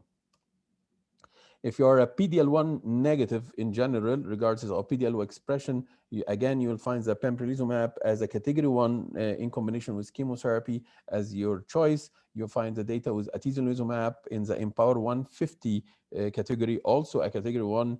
You will find the nivo-ipi, the double immuno, either alone or in combination with the chemotherapy. And clearly, the 9LA is more or less of a stronger study with only 2 cycles of chemotherapy. So it will be clearly in the adenocarcinoma, and you'll find the same protocol with the exclusion of atezo in the squamous PD-L1 negative. By this, I finish my talk, and I thank you for your time. Thank you, Dr. Amr. Really excellent lecture. I know it's crowded yes, and with very short notice. أنا كنت عارف إنكم قدها وقدود. So with almost 100 participants with us, so I have some questions. Sure. Maybe you can, both of you, Dr. Shaheen and yourself, answer some of them. So the first question, does radiation fraction pattern, the number and daily dose, have impact on survival before immunotherapy?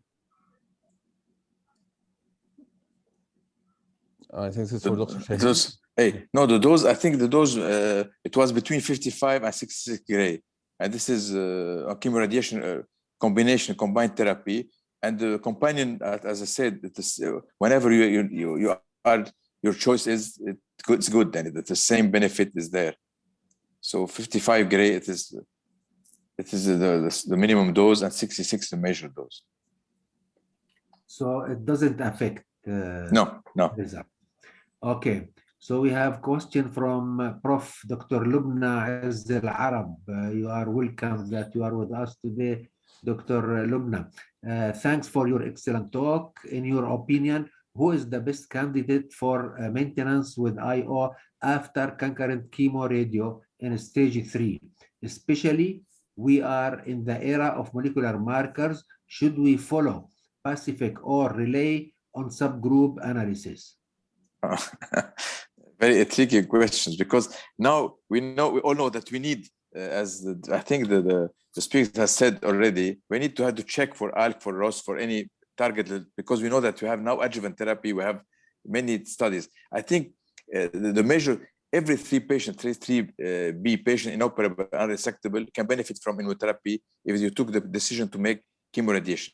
But still, we need to know now the check, we have to check even the patient from 1 to 3A to check for EGFR. It's very important, and for many target issues. I think for the studies today, the only confirmed study will be EGFR, tyrosine kinase inhibitor. You can give now, for example, after if a patient is resected, even resected patient, you can give them TKI, like for example osimertinib. Now it's approved, and but otherwise it's still under investigation. So I think for the majority of the patient, because in our studies, it's not around 10 to 11% are EGFR positive.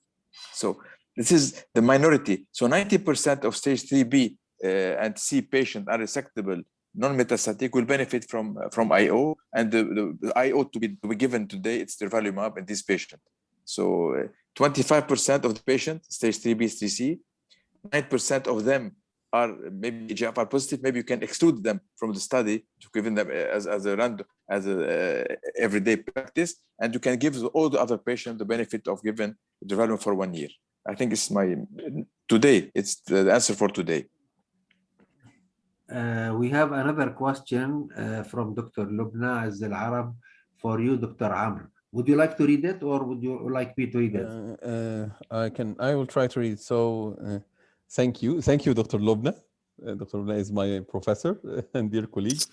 In your opinion, a case of achieving very good and rapid response with IO in case of metastatic adenocarcinoma and lung cancer with high expression, 90% PD-L1, but unfortunately developed unacceptable toxicity. Can we shift to other member of IO?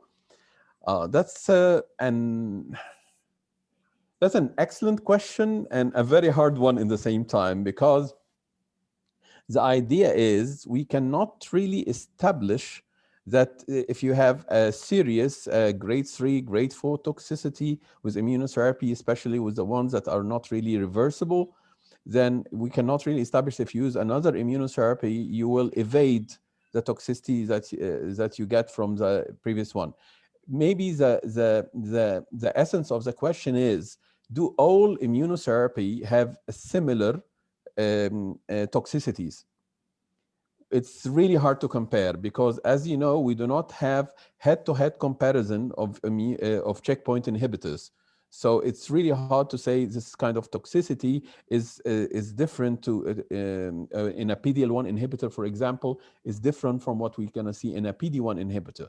The only data we find in this, we have observed in the things with double immuno, for example, when we added ipilimumab, a CTLA-4 inhibitor, to the PD-1 inhibitor, we observed the increase of specific immune-mediated adverse events. Mainly colitis, for example, and stuff like that. But if you are going, example, on a single agent pembrolizumab, Keytruda, for example, and you have a serious hypophysitis or an adrenal failure, then I'm not sure that we can just switch to atezo single agent and be confident that it will not happen again. This is to the best of my knowledge. Dr. Zahira, I agree. do you have any I comment? agree. Dr. Zahira, do you have any comment? Okay, we have a case maybe for both of you. We have a case here from Intisar Al-Kailani. In case of metastatic non-small cell lung cancer, adenocarcinoma, inside of the lung. No disease out of the chest. EGFR mutant on third generation. TKI after 1 year became no distant metastatic. Only single lung nodule, very small one, 1.1 by 0.7 by PET CT scan. So the question, can we do surgical resection to the residual mass, the 1 year TKI as in Adura due to drug availability? Thanks in advance. That's an interesting, also the interesting situation. So if I understand well, this is some form of like an oligometastatic situation where you have a very limited disease. If I understand the question right, you are only have a residual of 1 centimeter. I'm not sure that I will go to surgery. Yeah. Because this is definitely a major procedure that can have a morbidity and mortality risk on the patient, and still he is a metastatic patient. So it will be terrible if you go to surgery and at the end you find another metastatic outside site, and then it will be a wasted procedure. So if I have a consideration for a local therapy, I might consider, and there is a problem in continuation of the drug, I might go into an intensity modulated radiotherapy, some form of stereotactic. Yes, yeah. Or even in very, if you have a very experienced center, there are, and it is in the peripheral site, we can actually do cryo ablation. We have some experience with cryoablation of very small lesions at the periphery. Of course, this is just on a clinical decision making based on a case by case. Yeah, I think to be stereotactic will be the best, the easiest way, and the easiest and the less toxic for the patient, and and beneficial for them. Yeah. Yes, with the respiratory gating, and this I think it will be very, especially if it is in the top where the mobility is not really high. I guess it definitely makes sense. So we have another 2 questions, I think, and we will finish. It's on the chat box. I have a question regarding stage 3 unresectable non-small cell lung cancer who received chemoradiation and still have residual tumor with no available durvalumab. What is next step? Give chemo, surveillance, or what to do? Thanks. I've shown, unfortunately, that both surveillance is not good because the majority of the patient will progress, and second, chemotherapy is useless. So I think in this case, the both of the choice will be, I think surveillance is the most practical one, because you don't need to give any harm for your patient to give chemotherapy for nothing. So I will wait for the progression of the disease, definitely. Okay, so last question from Mu'mina Khalifa. Is it better to give durvalumab Q2 weeks or Q4 weeks? I think the easiest way is the same result, same benefit, same benefit, and it's easier for the patient, and you have a flat dose of 1,500. So it's easy, less cost, less for the patient. You have to come once a month instead of coming every 2 weeks. I think this flat dose is a good one, and it's easiest one to give. It's all about the convenience, I guess. Yeah, it's all about the convenience. It's easier to go every 28 days. It's easier than every 2 weeks. The same result. Okay, so I'm really happy that we finished almost 10 minutes before the end of the session. Again, I would like to thank our chairpersons, Dr. Zahira Fahid and Dr. Adda Bunajjar, for being with us, as all our speakers, Dr. Maher Sghayer, Hussam Abu Jazar, George Shaheen, and Dr. Amr Shafiq. Also, I would like to thank all our participants from all our area, MENA region. Just to give the closing remarks, because Dr. Fadi Farahat is not with us today. I don't know what's he doing now in Montreal. So just to announce, our next activity will be next Tuesday, June 14th, about hematology module 2. And thank you for AstraZeneca for sponsoring this activity, as I would like to thank Science Pro for the excellent job that they are giving us every week. Thank you all and good night. Thank you, Dr. Sam. Sami. Thank you. Bye. Thank you. Bye. Thank you.